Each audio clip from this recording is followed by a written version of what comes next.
今年的世界赛对于 LPL 赛区来说非常的重要。第一，这可能是我们王朝的开始，因为3连冠在任何体育赛事里面都是非常重要的。第二，在这个主场，我们不想再输一次。2013年我们成绩很好，拿到了亚军，而接下来的一年里面，我们同样拿到了亚军。所以那个时候对于我们，好像这个冠军是比较容易或者说比较接近的。Can I just confirm? Top half red side, right? 17年在这个主场，我们有2支队伍进入到4强当中，但是我们输掉了。如果你说带给我什么样的感觉，会让我们觉得还差那一点点东西的话，自信。在整个2018年 ，LPL 正攻自己。RNG 拿到 MSI 冠军，用自己的方式；IG 拿世界冠军，用自己的方式。那是那个属于你们的冠军，我们是冠军。FunPlus 以他们的打法，一个非常灵活的中路联动的打法，又一次的拿到了那座奖杯。2个3比0，让我们知道谁才是世界第一赛区。我们再也不用去学别人的打法，再也不用去羡慕别的赛区有什么样的选手，因为我们就是最强。这就是 LPL， 我们无所畏惧，我们用自己打架的方式赢下了这些冠军。我们花了5年的时间，步履蹒跚，才争到这个领跑的位置。我们不会轻易让出去的。老干爹，大家应该知道打野老将 Peanut， 还有就是中路老将西叶。我们所有人都认为，可能那个西叶就是他的顶峰了，但并不是。今年他杀回来。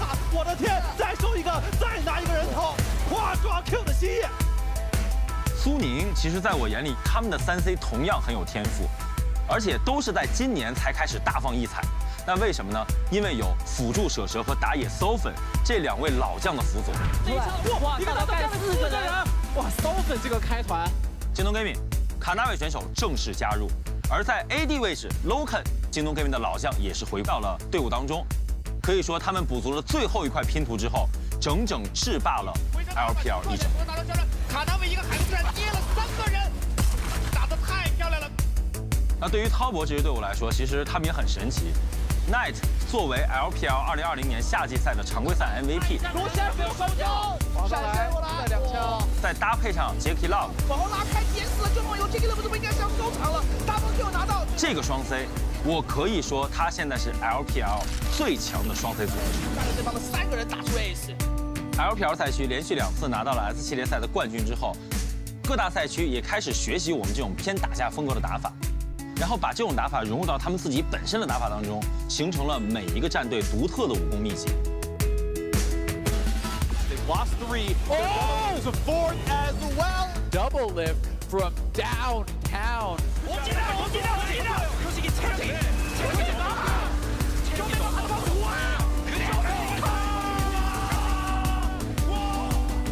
Caps is not done yet. It's a casual 1v3. This is insane. Like that was a 1v3. Are you kidding? 所以这一次的世界赛，我觉得更像是华山论剑，各大武林高手带着自己的独门秘籍来到了这里，争夺武林盟主之位。到底是上一任的武林盟主继续继位呢，还是会有新的盟主诞生？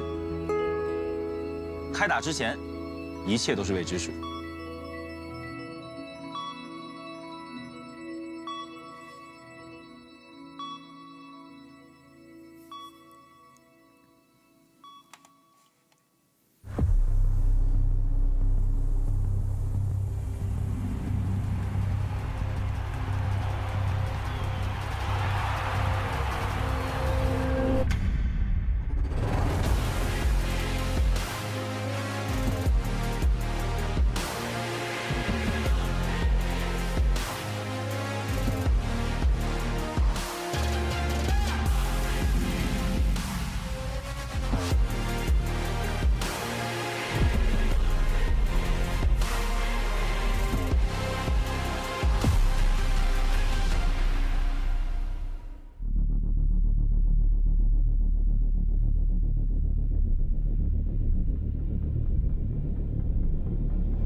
Hello and welcome to the opening game of the World's 2020 group stage. I am Freak with my main man, Kobe. How you doing, bud? I'm doing great. World's group stage is where hope still lives, Freak. I'm so excited to get into these games, and especially Champion Select for game number 1 here. Top Esports coming in as the favorite to win the entire tournament right now, ranked 1 as far as the entire world, coming from the LPL, previous winners 2 times previously for the World Championship, going against FlyQuest. Definitely some big underdogs here. Some big underdogs, but ones, at least players we have seen make huge plays. You think back to the last time that PowerOfEvil and IgNar were at Worlds. They took SKT to 5 games in the quarterfinals in a very, very narrow series there that SKT went on to win the championship into that one, if I recall correctly. And regardless, an exciting match here. FlyQuest and Top Esports starting out the World Championship group stage. Of course, number 2 team out of the LCS. Back-to-back finals for FlyQuest. Top Esports also back-to-back finals in the LPL, but they of course hoisted the trophy in the summer split. They also won the mid-season cup, which was pretty much an LPL dominating affair. And now we get to see who can make this one happen again as bans come through pretty quickly. Yeah, and this is something I want to jump on immediately here because there was a pretty big difference between the players that I talked to from group stage teams being surprised at the meta that evolved in play-ins, being so much focus on scaling and on team fights.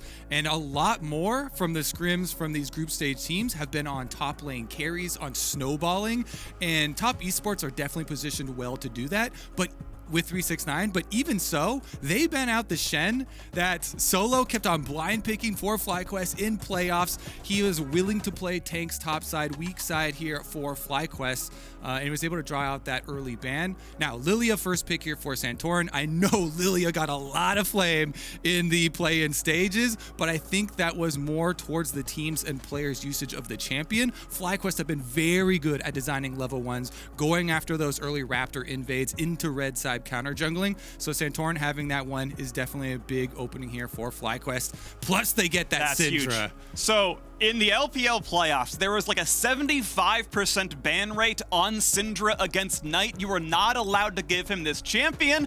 PowerOfEvil says, okay, it's time to bite the bullet. I need to blind pick mid because I cannot let you have this champion before it goes on too late. The counter pick is ready. Knight, by a lot of recollection, is the best player in the world, the best mid laner in the world. He is the reigning MVP of the strongest region in the world on the winning team. And Akali, though it can be flexed at top, is going to be the pick. Yeah, Akali, if it does go mid versus the Syndra, is going to be looking for that level 6 kill, level 6 all in on the Syndra. So PoE and Santorin better be ready for it. Top lane is going to be the focus. Obviously, there's a huge advantage to being red side here. And this is something that the LPL teams have utilized very effectively, especially with 369 and the attention that he gets from both Knight and Karsa. So they're banning out some of the most prominent blind pick ones like Renekton. Meanwhile, FlyQuest also, they don't want some of the trickier counter picks that 369 has used for super hard carrying topside being taken away as well. The Jacks, Fiora, Camille, those types of things as well could come through. I want to see if the Ornn ban comes through here as well, because one thing that's happened in this draft is the first pick AP jungler, the AP jungle bans in Echo and Nidalee. It's almost like they forced Karsa onto Graves, and to be fair, most of 369's champion pool is physical damage. His Ornn has a low win rate, his Mordekaiser is only his 4th most played. If he puts him onto something physical damage, you play a tank top lane. There's the Ornn ban, of course, but I'm curious if they can get him off of magic damage. It allows Solo to just stack armor and survive jungle top ganks. Unless you have to worry about true damage coming through as well. There are some crossovers there with the likes of Fiora. So we'll see what they have to blind pick for him, because it is going to be red side first choice here. I would expect it to be. I was actually expecting it to be support, but looks like they are going to go to the Camille after so many top lane champions have been whittled down. What's interesting to me is that this is going to be the first Camille game of the split for 369. Actually has not played that one domestically. but it's going to come through here. Of course, is a very strong champion. Camille seems to very much be in the meta, as you're talking about, Kobe. The read is carrying through top lane. Top Esports, as well as JD Gaming, have some great top laners, so that's going to be one to watch for, absolutely. Solo tends to play weak side. He tends to not get a ton of attention, so that is going to be something that maybe stylistically FlyQuest might have to change. Thresh for IgNar right now. The hover is going to be a great pick, though. It's one of his very best champions. Yeah, Thresh and Rakan, definitely the two best champions for IgNar. FlyQuest relies so much on his playmaking. Him and Santorin are the ones who create action for this team. As far as top lane counter pick here now for FlyQuest, there's not really any great counter matchups left up into the Camille, because Camille has started to run Grasp for the top lane ever since they had that nerf onto Conqueror, and it just makes her lane phase so much easier to pull off, even with the Volibear with extreme lane prowess here and the ability to take extended trades versus Camille. Camille can actually do a really good W sweep. You can land the slow and you just go in for the grass proc. As long as you don't let Volibear get multiple Ws off, it makes it pretty difficult to really take advantage there. All right, well, the drafts are locked in, and if no one else swaps anymore, Sett support is going to come through. We'll have to wait and see if JackeyLove is going to farm on the Senna or just go for the Spectral Sickle, because keep in mind, since the domestic playoffs, since we've seen either of these two teams play competitive League of Legends, farming Senna got nerfed in how many souls were gained. We saw some split on farming versus, support Senna down there, so wait to see what comes through. But JackeyLove, of course, no stranger to this champion, has played it a fair bit, and we'll see what comes through. Yeah, definitely utility from both bottom lanes, and that's actually something that WildTurtle has excelled on since the regular split there for the LCS, when WildTurtle was benched for a while actually by FlyQuest and Mash came in. Once WildTurtle returned to the starting roster, he just excelled so heavily on a lot of these utility-focused AD carries. Jhin obviously brings the long range and snares that they can look for picks, and FlyQuest, especially as we prepare to head into Summoner's Rift, have prepared level 1s to great effectiveness in the LCS playoffs. So I'm expecting it here, especially since they do have Lillia that can annihilate some of those trash camps like Raptors and Wolves. And speaking of preparation, I'm actually excited by this top esports draft, because you can look at the 70 games they played so far this year domestically and a little bit internationally with the mid-season cup. This is the first Camille game for 369 of the summer split, the second Senna game for JackeyLove in the summer split, the first Sett game for yuyanjia in the support lane, the second Akali game for the mid laner Knight. The only person playing what you could even remotely consider comfort is not JackeyLove, sorry, but Karsa on Grave. So top esports coming out in their first game of the World Championship, bring up essentially 4 new picks, what you could reasonably consider 4 new picks here, up against FlyQuest, a team they are expected to beat. The power ranks have these teams very, very far apart, but it's going to be an exciting game regardless. There's a reason that the flexibility of these players was highlighted by the analyst desk, and that just gives you so many options when trying to craft these team compositions. Going to be a whole lot of fun. As you mentioned, though, the level 1s from FlyQuest. Santorin is the first Blood King of the LCS. There's about 3 junglers worldwide with a greater than 50% first blood rate. Santorin is one of those 3. Canyon over on Dom1 Gaming is the second of those, and I believe the third isn't at Worlds this year. He is absolutely a great early game player. He gets the gold leads, and that is, I think, the one player that can stand up here. I really do have hopes for Santorin to be the difference maker if there is to be a FlyQuest upset. The odds, of course, are against them. This would be, I would say, the biggest upset of the year if FlyQuest were to win this game. But already setting the table, freak. This is the level of these teams, right? We come in with what people expect as the best team in the world on the right-hand side there. Top Esports had the last 2 trophies that they have fought over, and they're going for their 3rd.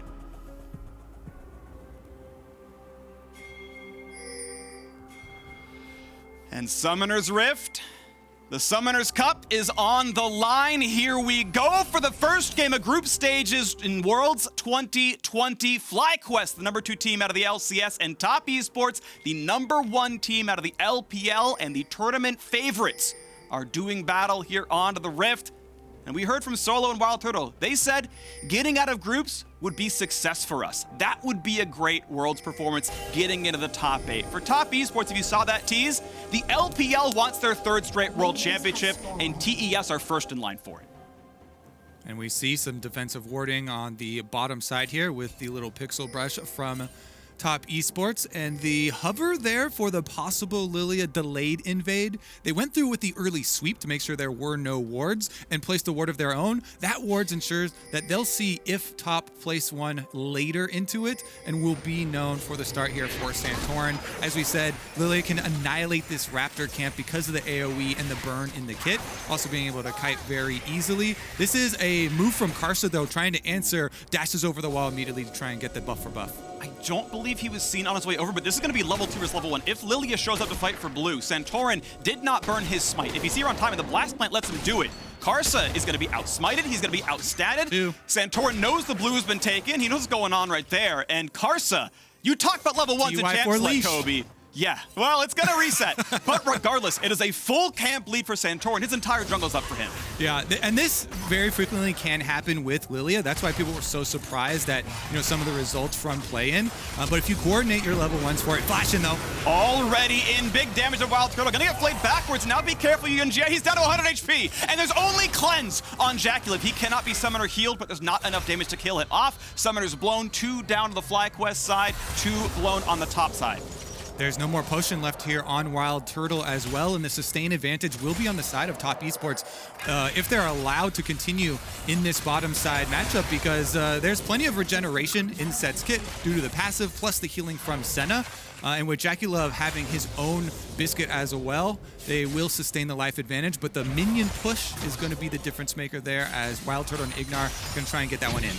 Nice hook right there. Cleanse comes through despite the flight. JackeyLove's at 200 health. The flash, 1 auto! 1 auto would kill him. WildTurtle does not pull through. He already burned the summoner spell, but that is still a ton of damage dealt there. It's another summoner traded for 2, and FlyQuest, well, they are on a ward. WildTurtle's going to go for the recall. IgNar is hatching that one. They're going to know he's sticking around. Going to need some jungler intervention down here on bottom side. Freak, there are no summoner spells left. IgNar is the only one here. His flash is ready. He wants to make a play there with that Thresh. So we'll see after bottom sides have been cleared. Looks like Scuttle Crab should be in the hands of Karsa as well. He finishes that up. The could make a pass through mid. So we're off the early cull recalls for both bot laners right now. Karsa gonna just make his presence known in the mid lane. 4 camps down. Top laners trading back and forth. Stun comes back, and here comes a bit of damage towards double stun. But IgNar is on the roam.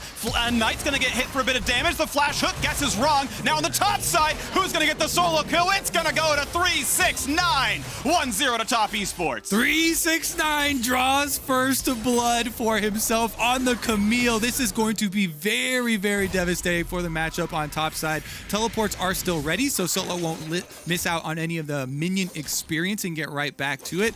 But the early gold will fund the Camille build here, trying to get to that Trinity Force as quickly as possible. He goes with the Cole for an extra investment, and he's trying to get some extra dividends out of that first blood, investing it for the future. Here's another look at it. Did get the shield there for Solo, so he's feeling quite good. Got his extra W off, but 369 is able to continue through in this fight, even with Solo flashing the stun. Yeah, better trading, better fighting by 369, despite the skill shot being dodged, despite tanking the storm for the shield and damage. It was still the better stats on the Camille side, so well done to 369. 300 gold lead, the Top Esports so far. Lanes in most places fairly equal. The CS deficit in bot lane is because there's still a wave to pick up for WildTurtle and IgNar. But you've got Karsa slinking in right here. Solo flashless might very well be in danger. Stun's gonna be down for a while, but Karsa knows he's not spotted, knows he's gonna be safe, and Solo just getting whittled down the moment after he TP's in. Oof. And this is danger. Yeah, this is very, very dangerous. So dead. All right, he's got to fight with Karsa. He's going to get stunned up. There's all the burst damage you need. Already 2-0 on the top side. And top diff has begun, and the namesake of the team is already there. And this is something you can see from scouting the LPL. Karsa very often spends his time top triangle of the map, visiting Knight's lane, visiting 369's lane. And with the summoner spells blown up on the top side, plus the first blood taken, very nicely done for him. It didn't actually take very much time at all. Sleeps into the brush there for a lane gank for himself to capitalize on it, and this is going to be a devastating Camille. He's not rushing straight for the Trinity Force. He goes for wave control because he wants to affect the rest of the map. This is a tech you can make on Camille when you get such an early lead like this. An early Tiamat, you can annihilate this minion wave and look to make plays later. Camille, because of the range with your hook shot, can set up plays for the rest of your team so effectively. Speaking of plays, walking to the mid lane, but PowerOfEvil's already on the recall for Lost Chapter. Pretty decent first spike there. Same goes across for Knight, though, on boots, and a Revolver is going to feel pretty solid. Hex flash across the brush. Wants into this one. IgNar going to be shot up there. His flash is down, puts down the shield, but here comes the rest of the squad. A beautiful double root into the rest of the damage. Karsa finds a kill. Meanwhile, Santorin's been picked off in the river as well. Top Esports already 4-0 in 6.5 minutes. The patience for 369 pays off. He waits in that line bush long enough as Santorin's clearing out the ward, and they finally strike, taking down Bambi and returning to the top side without losing too many minions. Well, this is about the way I think a lot of people expected this game to go. Top Esports, I'll say it again in case you haven't been paying attention, the tournament favorites, and you're already seeing big moves out of the top and jungle right now. Karsa able to lock down and get a pretty easy pickup here in this Mountain Drake. Bot lane farm lead has been going to JackeyLove so far, even despite those recall timings. It's kind of maintains about an 8 to 10 CS difference over WildTurtle. That's been going pretty nicely, and Karsa just keeps the farm going. Yeah, I mean, Top Esports have been on fire, this summer. They are the #1 team from the LPL, the 2-time world defending champions back-to-back here. Plus, they also won the Mid-Season Cup, which, yes, we didn't have the Mid-Season Invitational, but that being stacked with top 4 teams from LPL and LCK is why so many people have Top Esports at the top of their rankings. FlyQuest now, yes, they are in a hole. They're gonna have to try and dig themselves out. You see Santorin looking to try and hover around solo since he still does not have flash and he's in a vulnerable position up there. Okay, so for now, it's FlyQuest playing defensively on various sides of the map. It is actually some shove for Solo. He's got a small farm lead. It's not going to make it for 3 kills, don't get me wrong, but at least he's farming pretty well. Shoves in the wave, looks to roam, maybe he can test the jungle a bit. Can't do much right here. yuyanjia going to spot the ward, and okay, not going to get much done. Control ward drops down, and he's not going to get that mid lane roam. IgNar was there first anyway. Just trading farm back and forth in the mid lane. Small farm lead for PowerOfEvil as well. You kind of expect to lose lane a little bit as Akali. No big surprise there. We'll wait for the team fights for Knight to really turn on. Yep, and he's looking to use his ult. They find a root, they're gonna find a sleep, they're gonna find the ulti. Should be a pretty easy flay, but the ulti gets him out. The stun's gonna land, he needs one more spell. Can Knight fall? Santorin wants in, gets the Q, jumps in, but Karsa's there too soon. And FlyQuest cannot buy a kill. Karsa's still in the chase, gets away from the Q, hooked in by IgNar, but the rest of the squad is there. A nice pull, land a kill for the support, and out goes FlyQuest, but for how long? Solo gonna ult to safety, and another fight goes 2-0 for Top Esports. JackeyLove on the roam timer from bottom lane. You see WildTurtle's alone down there at the turret, but JackeyLove, because he roamed towards mid, was able to arrive with the heals for Knight. He does not go down, saves his flash as well, despite getting chunked out and hit with that extremely long-range stun. And because of TES just playing so well around that mid-skirmish, they have exploded in gold lead here. Only 9 minutes. They've got a giant gold lead plus the Rift Herald, which is guaranteed at least 2 more plates. And with top turret already down to only 3 plates left, you can also probably go get first turret bonus with that. Here's another look. IgNar, though, he's one of the players with the lowest duo proximity. That's time spent near your AD carry, so he roams incredibly frequently. He was able to get that hook to start it out, and PoE did have the follow-up stun, but as we know, the heal came in, Knight didn't even have to flash, and TES, they have been sacrificing some minion waves, mostly here for 369, roaming around to help make these plays, but the plays have been so worth it for them. So Top Esports are the best early to mid-game team in the LPL. They have the highest gold lead in the league at 20 minutes at 1,400 on average. They are up 2,400 in this game in half the time. They are absolutely dominating, even above and beyond what they normally put forward as the best team in their region. So TES obviously off to an amazing start right now. The aggression, I think, will not stop. They have the most kills per game in the league as well, so they're going to probably keep this one going. And wait to see as the top laners head to various side lanes before too long. We'll see just exactly what happens.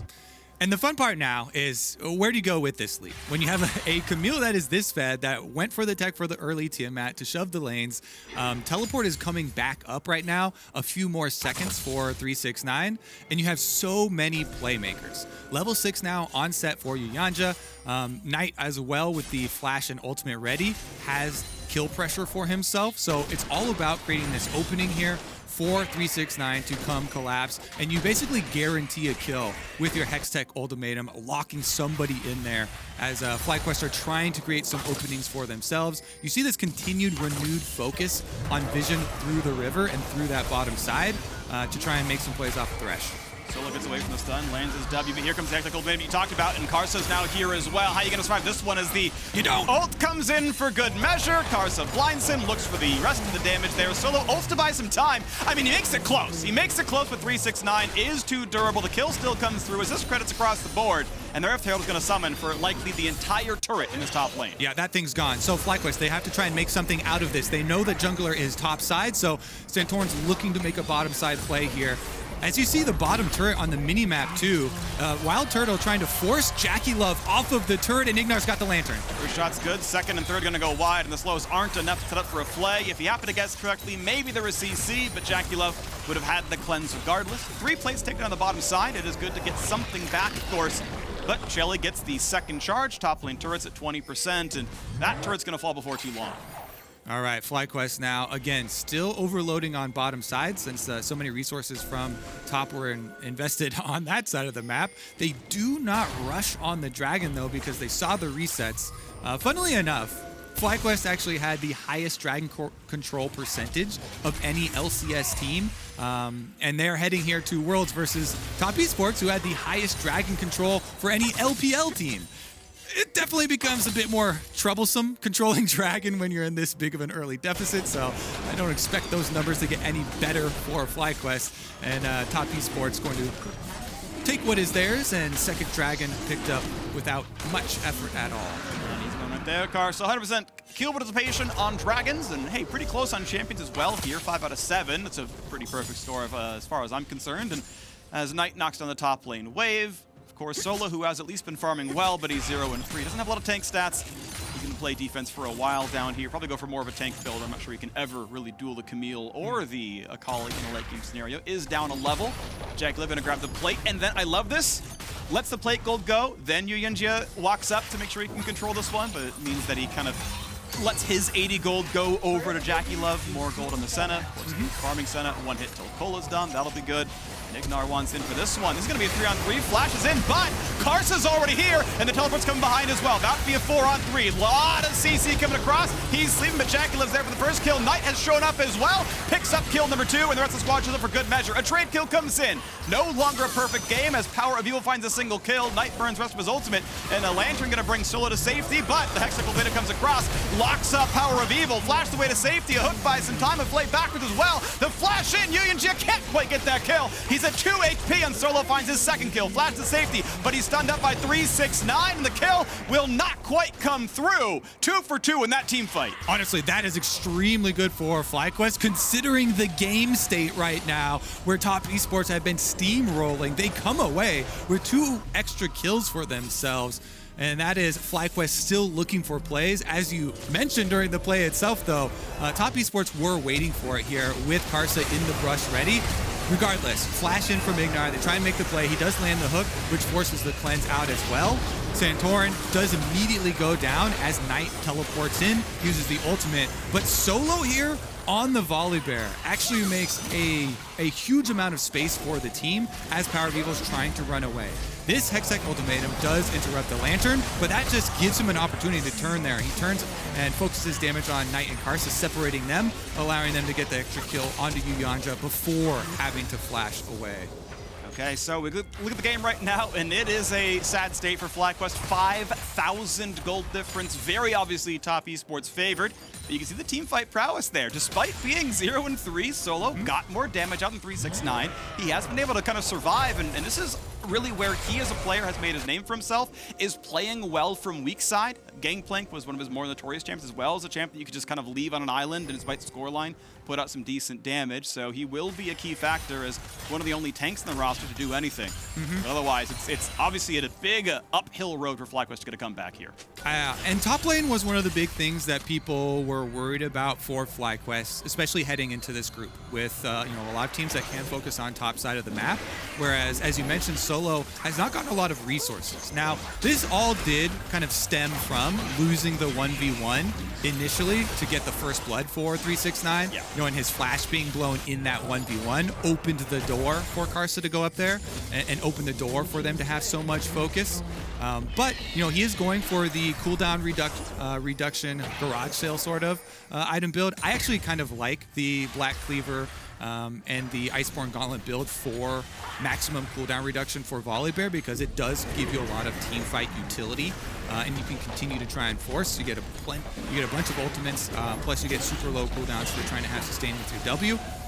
Here we go, though. First tower for FlyQuest is taken down, and they escort PowerOfEvil back out. So FlyQuest still looking for these plays, trying to get some gold back for themselves off of the map on the other side. Of course, we are still at a 5,000 gold difference here, though yes, it has plateaued. That is a number you're happy to have, pressed in the 17-minute mark here for top esports. They are 4 times their LPL average. They are certainly running over this one right now. Third Drake spawns in just a minute. And FlyQuest persistent damage a little bit low here, so an Ocean Soul is brewing in the next 6 minutes, and it's going to be hard for FlyQuest to knock down into the top esports players if they do grab that one. We'll wait to see as the mid-game looms just exactly how these fights are going to look, because right now FlyQuest, yeah, that gold graph has moved pretty steadily down and right more and more under TES's favor. And I expect it to continue in that way. But if you're trying to hope for the upset here in one of these team fights, one of the greatest tools that FlyQuest have drafted themselves is the range of their crowd control. Lillia E into an R for a sleep can set up the long-range follow-up there from Jhin, Thresh, and Syndra. Extremely long-range pick potential from FlyQuest. The problem is that TES have so much vision control that it makes it very difficult for you to pull off one of those plays and for the team to be separated, because if there are the rest of the members of top esports there, even if you snare somebody, it's going to be hard to take them down.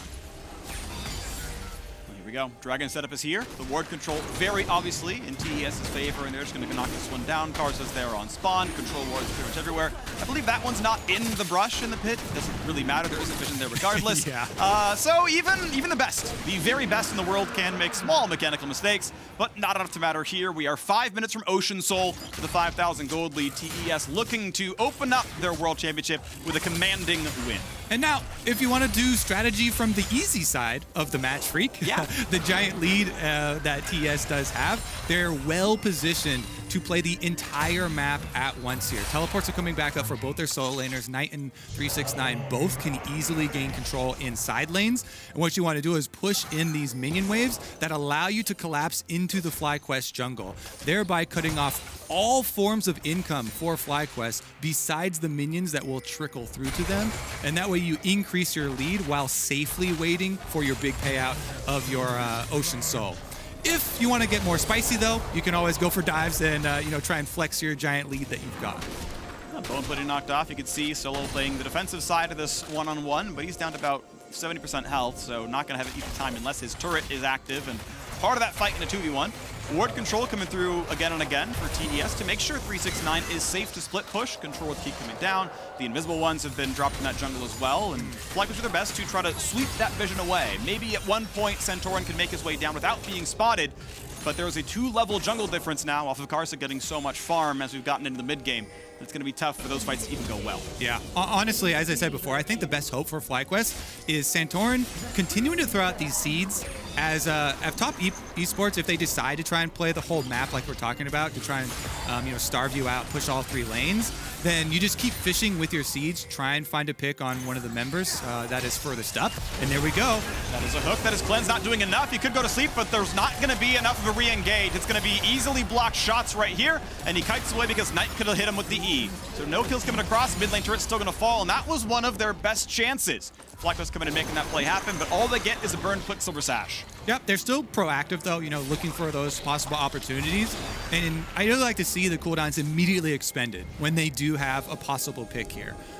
Even with Karsa being able to escape that one, FlyQuest do try and fight back for themselves. TES though, the Baron is up. Oh, teleport, so they're going for the 2v1 on Solo. Here comes the big fight right now. Solo cannot get out, gets away from the damage, but there's still a 2v1 as Knight wants the easy kill, claims it there. as a 2-on-1 kill comes down to the bottom side. These solo laners will not be stopped. They're both deathless. And they could probably get this turret as well. You take down Volibear, nobody else is in position here to really rotate quickly over to defend it. So that is a well-spent teleport from TES to get not only a kill, but the objective afterwards. There's a nice hook, there's a nice play backwards. Gonna be slowed up for a bit. The punch comes across, and now it's time to run away. And there's just not enough damage to kill a support without Aftershock, without a completed tank item. They just can't do enough damage. FlyQuest is bleeding out the map more and more. It's 5 turrets to 1, it's 10 kills to 2. The gold lead of nearly 8,000 continues to grow. Here we go, we get another look. Hextech Ultimatum is used to lock Solo in place long enough for the teleport channel to continue. You see Knight using it from the top side of the map as soon as they did see the Syndra sowing on that minion wave, and knowing that they have this pretty much in the bag there, no skill shot missed. Not a single one. So, mid-game going well so far, almost 22 minutes in. Ocean Soul in a minute and a half. And the gold lead has gotten worse every single time. I kind of punctuate it. Every dragon comes up, how far is the lead? Oh, it's getting worse than last time. Okay, maybe the last fight was when you wanted to win. And Ocean Soul is now 80 seconds away, and FlyQuest, unfortunately, not showing any signs of being able to stop those team fights. Yeah, and you can pull off a similar play to like we just saw from Top Esports in multiple ways. You don't have to use Hextech Ultimatum into teleport to pull off the 2v1. You can easily gain control of mid lane, push it out first, and have him just hover behind 369. You kind of trail the other split pusher.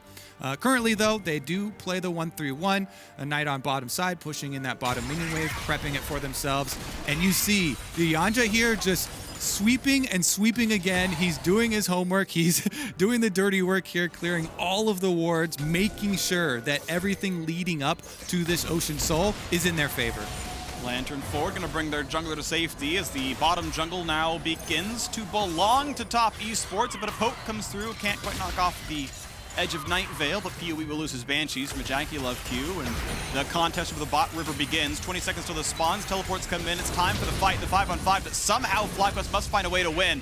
Top Esports, though, in such commanding position. Knight waiting in a brush. Here comes the play. The dunk backwards brings in Solo. yuyanjia gets a big stun across the front lines. That's going to be a stopwatch burned already. Knight still safe. Finds Solo. Finds the first kill. Time for number 2. Gets it as well. A double kill now for the LPL MVP. Gets in a WildTurtle. Gets right back out. A clean 2 for 0, and Drake is ready to be claimed. Yeah, that's going to be Ocean Soul for Top Esports. See how quickly they can try and push in. WildTurtle does follow it up with a snare, but there's just no damage left here for FlyQuest to try and capitalize. Sustaining 2 deaths here on both frontline members. They cannot commit to any further fights. And Top Esports gonna claim that Ocean Soul, gonna claim the jungle for good measure. WildTurtle gets 8 gold, killing a Raptor.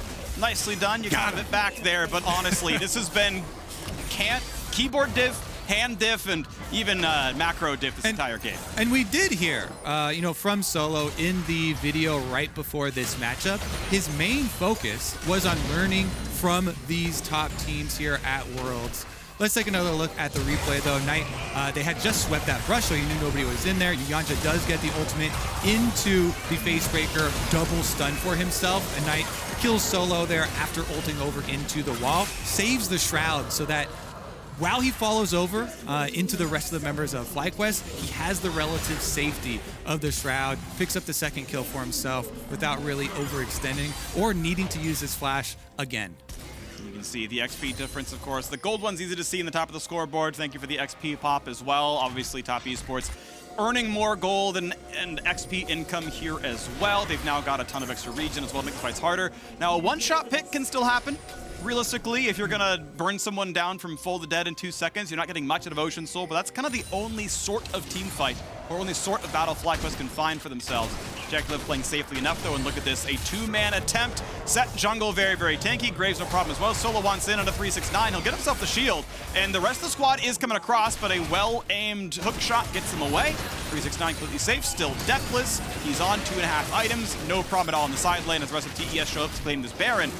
Still inside of Flag of War, finally Scar's Bloom burn. Now here comes the attempt for the fight. TP comes in for 369. And will they disengage or will they play this one as well? A stun's gonna find him down to half HP. Ocean Soul will not reach until you deal damage to somebody, so knocks on a ward, gets some health back up now. Baron is still being leashed. Karsa still hitting it. It's getting lower and lower. He can go for the smite pretty soon. Can Santorin get his way in? Does not have flash. Here comes the team fight as well, though. On the front, they shut down Knight. Onto the back lane we go. Sleep on the yuyanjia, the Baron. Not going to be picked up, so it's a 1-for-0. The flash in. Turtle finds himself a kill, but it's a 2-for-1 so far. In comes 369, and he's going to want kill number 2. On to kill number 3. One more for JackeyLove, finds it. The 3-for-2 team fight now, and it's time for FlyQuest to run. They stop the Baron, but the team fight still goes to top esports. Ocean Soul giving so much sustain to top esports that after losing those 2 kills, they can still return to the Baron here. Jungler dead on the side of FlyQuest. Definitely a valiant effort from FlyQuest fighting off that Baron into the Ocean Soul, and they don't have too many choices left. They're still going to throw another Hail Mary here as PoE comes around the side to try and check. JackeyLove looks to spot out PowerOfEvil. He knows that Syndra is flashless and has to walk away in a 2 versus 1. He's still chasing. 2 autos will kill, by the way. He's running quickly with the Yomus, but as the squad comes around, Santorin blocks him away. Knight gonna not find this either, but Karsa able to very slowly knock down this one, picks it up. No sneaky W's from this one. WildTurtle will not get that steal as the Baron goes over in top esports and continue to claim just about everything in this game. And while all the analysts, completely expecting this domination from top esports, I think it is necessary that we do see this performance in game number 1, because I definitely saw a decent amount of fans actually starting to lose faith in the LPL just off of LGD's performance in the play-ins. Yeah. But very clearly, as everyone was saying, not related to the entire region, not related to top esports. Firing on all cylinders here, performing at the very top. Let's take a look here, though, FlyQuest, because considering the gold deficit that they are in and facing the Ocean Soul, look at how they actually play this team fight to acquire a couple kills for themselves. So Karsa, with the Ocean Soul, knows he can just keep leashing this Baron. They're looking for the opening to try and get one of these key members here for FlyQuest, and once Knight decides to go in, he just gets immediately popped by PowerOfEvil. And that's one of the big plays here for FlyQuest that make this as close as it even was. Turtle then flashing in. 369 says, I've got a flash too. Immediately flash follows to get that stun onto Turtle. In exchange here, we're back to live with the Baron buff. That was really clean. The hookshot flash, get it around IgNar. Oh, Turtle keep him in there. Says, hold on. I'll clear your support first, then I'll finish you off later, and gets them all for it. That was beautiful. Now Solo dropped dangerously low. Gets a shield, walks away, but he's almost tower diveable. Top lane's gonna fall for sure. Inhibitor laid bare on the top side. Knight still splitting in the bottom lane. Level 16 on the Akali. Very dangerous down there as top esports looks to close this game out in about 30 minutes right here. 13,500 gold lead. Ocean Soul Baron buff still on for a minute and change. Knight is just unanswerable. No one can handle this champion. Now into the top side, a bit of a root. 369 wants it again. That is a large chunk of health down. Immunes it with the ulti. Now on towards the damage. They will just barely knock him down. A 1-for-0. The re-engage on the yuyanjia. They should knock him down as well. He flashes. Is it going to be enough? He dukes away. He's degenning and he will burn down. Ludenzek with the last hit. So it's a 5v3 inside the base. But FlyQuest have already lost 2 inhibitors. The re-engage comes in. They knock off Karsa's shield. They won't get much more for this one. And top esports still feel very safe. Knight could 1v2 this easily. Yeah, and they are surrounded by minions as well for FlyQuest. So the Baron buff here on 3 members of TES, they're still confident to keep up the pressure. 1 inhibitor left standing here for FlyQuest as they make another good counter punch to try and force TES out of the base, but Knight's not done. And it goes all the way back to his Shroud. Nice little play there. It's just for good measure. Just want to test you. Maybe burn a summoner. Nothing. That's fine. Out we go. Easy wave clear. Let's reset and play for the next one. Baron's going to time out in 15 seconds. Ocean Soul lives forever. And hey, as the recalls come through and the respawns come up, Elder Dragon's in 12 seconds. All right, so this is it. Do FlyQuest try and throw everything at this Elder Dragon? Yes. And just gamble the game? Because if you don't gamble the game, you have like a 0.1% chance to win by hoping for a big mistake inside the base. Yeah. But it's a lot bigger there around the Elder Dragon, which we'll get to after the replay. Here is them trying to take advantage. They got 2 members focused down from TES and were able to fend them off for a little while. But time is not in FlyQuest's favor because of the super minions that are going to be swarming into the base. They just have to rush it. You know, this is a very bad position to be in, but you have to force. Well, mid's been pushed in, so Knight could just go to end the game into the mid lane and force the retreat out from the squad as there's a lot of brushes to hide in. Karsa gonna walk around, starts the Elder Dragon, and time is getting low. Time is getting lower and lower. A big pick right there, nearly knocks down one. Knight's coming across with the flank. Already Santorin is gone. How about the re-engage? IgNar flashing over the wall. Knight is on the chase. He's gonna find some marks. He's gonna find some gold. He's gonna find some kills. There's the unstoppable kill for Karsa. Solo's next up on the board. He's not gonna survive this one. Knight's gonna be in range for a Q in a second. Gets with the auto attack and a 3-for-0 cleanly and easily in the FlyQuest jungle. It's time for Top Esports to close this game out the way people expected. A commanding victory over FlyQuest. Top Esports, the tournament favorites. 369 dives on the fountain for good measure. KDA Stacks trying to come through. He will die again to the fountain. The sturdiest member for FlyQuest will find a single kill, but WildTurtle is left alone to watch as his base will drop, the turrets will fall, and with 1 HP left, even the AD carry will live. The shots come through, they're not gonna matter. Top Esports start the World Championship group stage with a dominating win over FlyQuest.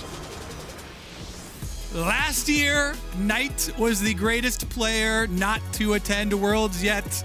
And congratulations now, as you are both at Worlds and undefeated.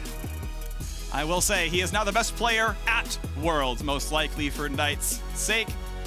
Congratulations there. We will probably see many more of these over the weeks in the days to come, as they're gonna go ahead and bow to the audience and maybe walk over and fist bump FlyQuest. We'll see. Still an incredibly well-played game. The top lane 1v1 around level 4 was obviously very, very good. 369 did a great job there. Karsa showed up for round 2. They continued their domination, and then as the game split up, FlyQuest had some decent looks. They had some good moments. They would pile onto one champion, kill them with Syndra ult, found a couple of decent team fights, but it was never really close. I believe a single turret was taken all game long. The second Rift Herald, no Drakes, no Barons. The macro game very obviously belonged to Top Esports. Yeah, Top Esports did a really good job with the advantages that they're able to earn through their individuals. Top 1v1 for 369, earning the solo kill, burning the flash off of Solo, then calls Karsa, hey, this is a juicy attempt right here, slip in for a lane gank, there's nothing that he's going to be able to do about it, and after that big opening from the top side of the map, they pry open this game. Karsa also, one of the biggest things that he does is pays very close attention to the lane states for the rest of his lanes. He went and pushed out the lane for Knight to allow Knight to then roam over for their next objective. Yep, and it just kept going better and better from there. That gold graph, basically a straight line forward and forward and forward for Top Esports. So well done to them. Let's take another look at Top's Mercedes drive to victory. The skirmish in the river at about 9 minutes into this one. All right, getting back into this. This was the IgNar roam that we were talking about. Big hook for him. They get the combo. They get Knight extremely low.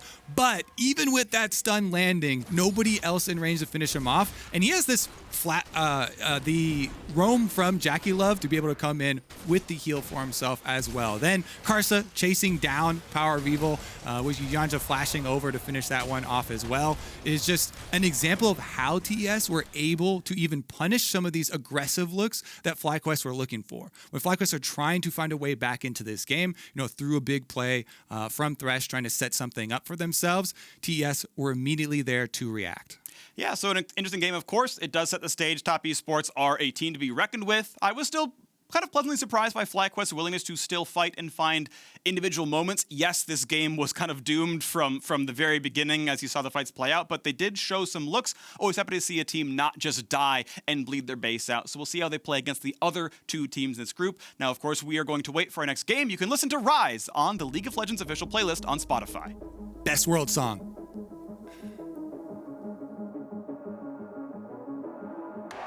Welcome to the world, no heroes and villains. Welcome to the war, we've only begun. So pick up your weapon and face it.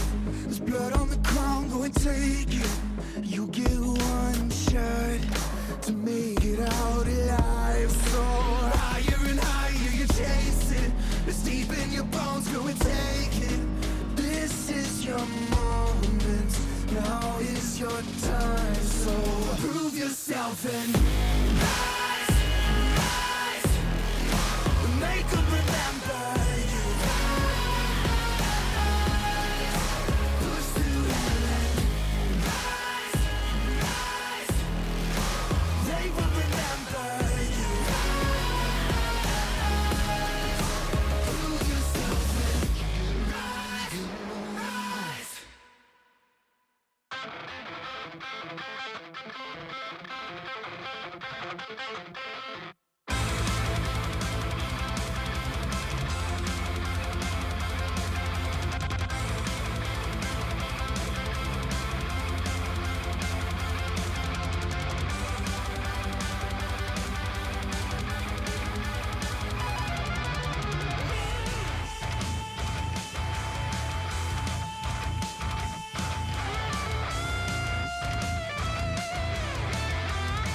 on to the State Farm analyst desk as we look ahead to our second game of the day, which is DRX versus the play-in heroes of the Unicorns of Love.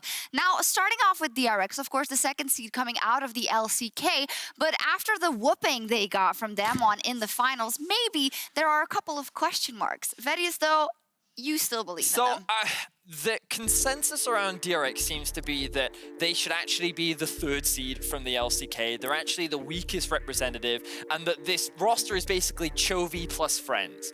I am personally of the opinion that this team is actually so much stronger than just Chovy, and by all means, Chovy, exceptionally talented. Probably the second best mid laner at this tournament after Knight.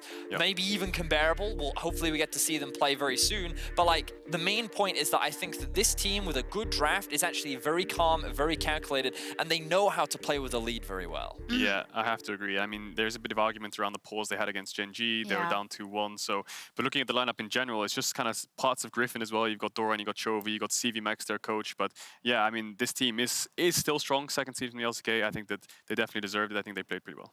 Yeah, for people who may not be familiar with it, of course, the old Longzhu to Kingzone Dragon X, now DRX, and that's the organization that comes out of the LCK as the second seed. In this first game, they can immediately prove themselves, but they are up against the Unicorns of Love.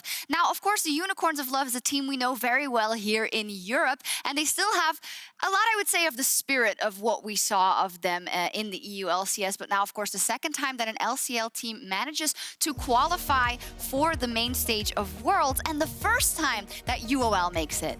Yeah, they're certainly a very exciting team to watch. We already talked about them during the pre-show, but a lot of what is exciting about this team is their innovation and creativity when it comes to things like the draft. We're seeing all kinds of crazy picks from them. We're seeing things like the Vayne mid. We're seeing sometimes we're getting like all kinds of crazy stuff in the bot lane, the Swain in the bot lane as well. Like the fact that they're willing to try all this innovative stuff. And on top of that, they're also just very good. Like they stomp Supermassive in their best of 5. They have strong individual players. We know that players like Gadget can carry when in a deficit. Like they seem to have the whole package. Yeah, they're very creative, and I think that's the big thing. They love skirmishes. I mean, they've shown us the Ziggs, they've shown us the Orianna bot, they've shown us the Swain, but I think they've got way more up their sleeve for sure, especially in mid with the Cassie and stuff like this. And just in general, I mean, if you look at them last year as well, even with a different bot lane, they were bringing out things like the Heimerdinger in the best of 5 against Splice for the qualifier. But now they finally made it. It's best of 1s. I think that's their comfort zone. It might very well be, but also on the side of DRX, they also have huge champion pools. CV Max has been touted as kind of the crazy professor as well, and the guy who can pull together these incredible drafts with that, but it's not always been perfect for DRX also in that regard. So maybe they got thrown off guard by everything that the Unicorns of Love could throw at them. Well, so this is it, right? One of the biggest criticisms that DRX has had is their drafting, especially when you look at the finals. Like, the fact that they got stomped so hard by Damwon was by and large due to the champions that they were picking. And I think that when you go up against a team like the Unicorns of Love, you've got this team that's incredibly innovative. They're willing to play all kinds of crazy stuff. Meanwhile, DRX has like had question marks around what they're going to bring into these best of 1s. Now, the LCK do have a history of doing very well in group stages. You always have to remember that as well. But it does lead to some interesting conversations as to what are we even going to see in this best of 1. Yeah, I think that's what just, you know, usually you wouldn't say that the team from the Plains is going to be able to beat the second seed from the LCK, and we're not saying that. It just seems like there's so many variables. You have faith? I have faith in you. The craziness might catch DRX off guard. DRX was slumping a little bit towards the end of the playoffs as well. So, I mean, they went 3-2 against Gen G, so obviously there is a big difference between Damwon and then the second and third seed coming out the LCK, but damn, I'm hyped for UOL. You are hyped for UOL. Well, there is a certain thing that we EU fans remember called UOL magic, but we will see magic doesn't always win you games. Let's talk about that mid lane matchup. I think Nomans is one of the people you have to talk about on Unicorns of Love, who's also one of the people who can have a very deep champion pool and throw something unexpected at you. But as said, he's going up against the focal point of DRX. Everything is funneled into him, the man to do it for the team, Chovy. Yeah, I mean, you have two sort of different players here. You have Chovy, who you would regard as one of the best mids in the world, but then you look at Nomans, and he has so many creative picks, and I think he was the standout mid for me in the play-ins. I think that he was creative, he had the confidence, just pick casted in 2 bans, busted out 10 kills in the games, and you're looking at like someone who's coming off a lot of confidence in play-ins, someone who's very creative versus someone who is renowned as one of the best mids in the world. I think that this mid matchup is going to be really interesting because Chovy is really insane. Yeah. Like his movement in lane, like the way he moves around the map, his team fighting is just, it's all like Precise is the word I always use to describe him, because it feels like that the man doesn't have a fault when he gets onto the Rift, and it makes it so enjoyable to watch, which means that Nomanz is inherently going to be up against the challenge. And Chovy is no stranger to the international stage. He did come here last year with Griffin, and they faltered, they struggled, and I think that he has a lot to prove. He wants to showcase that he can compete with the best,